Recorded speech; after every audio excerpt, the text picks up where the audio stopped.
Alright, so just got back from the cruise.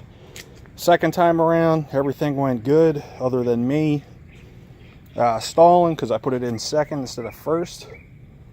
And that's just because I'm not used to the gearbox or the tank shift. And also the rocker clutch always had jockey shift, so it's a little bit different. But yeah, it's actually pretty easy if you get in trouble, you can always just throw it into neutral.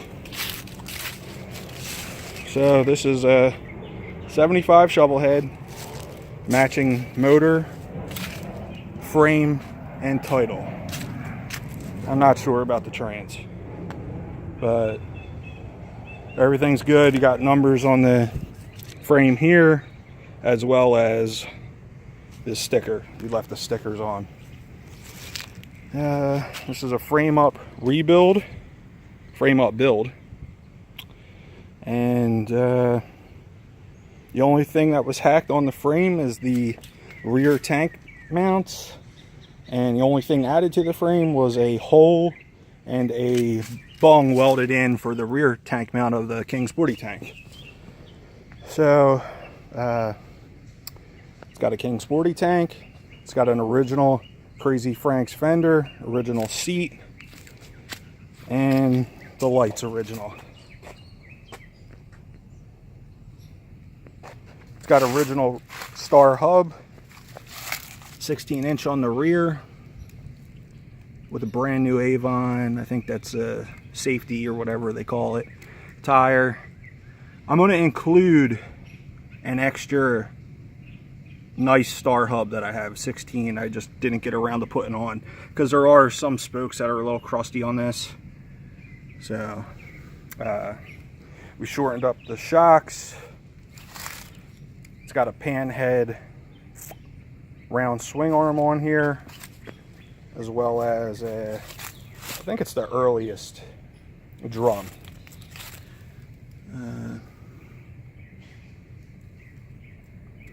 It's got the oil tank with the filter to make it clean. BDL belt drive that's pretty much brand new. Original tank shift setup, but it's been converted to a ratchet top. So the shift gate and all that crap was removed from it. And it's an original rocker clutch. Up front, you got an early pan head front end, Hydroglide. With the drum, it's a 19-inch star hub, and it's been laced to an English style wheel. It's a little bit wider, and I also put on a little bit wider tire for the Avon front tire, brand new. I think it's a 3.5. Let's see, yeah, 3.5. And brakes felt good on both ends, and clutch felt great. Everything was good. I shaved the lowers, removed the fender mounts, and they've been polished. New cowbells. The trees have been powder coated. New nuts. New fork sliders. They are, I believe they are forks by Frank, and stock length. It's got built well risers, and I had these old bars laying around. I didn't get them re-chromed. They're not terrible, but it's cool. They had the switch already mounted, and I'm using that for the high beam, low beam, and a kill switch.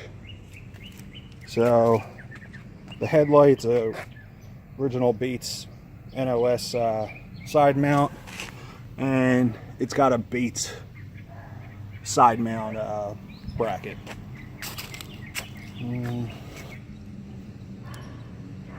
So what did we do here? Okay, we got both rocker boxes have been cut and split, and the oil lines are stainless and they're from old stuff.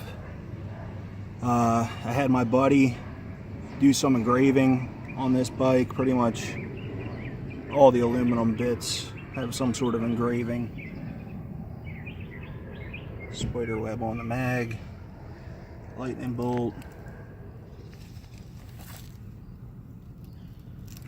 Okay.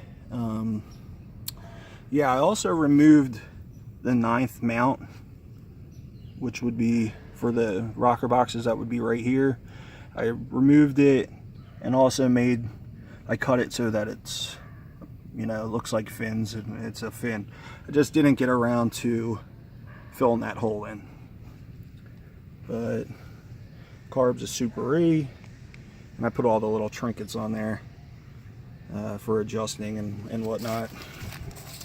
The mag is an original cast mag, Morris Magneto. It was sent out to him, rebuilt, all new bushings, good to go. Everything's perfect there. We got a jammer kicker cover, and East Coast Machine made me a pretty cool plug for it.